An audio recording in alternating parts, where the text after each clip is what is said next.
Do you want to clear cache on TikTok?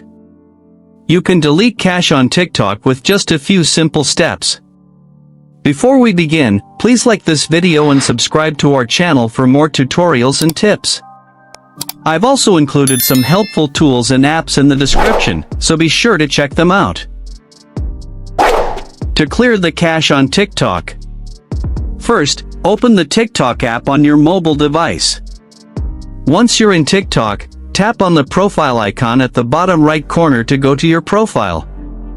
Now, tap on the three horizontal lines menu at the top right corner of the profile.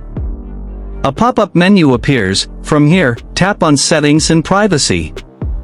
Scroll down until you see the Cache and Cellular section. Under this section, tap on Free Up Space. A new screen will appear showing how much space the cache and downloads are taking. Next to Cache, tap on the Clear button.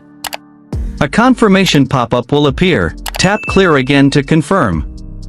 Now, the TikTok cache will be cleared from your device, helping improve app performance and free up space.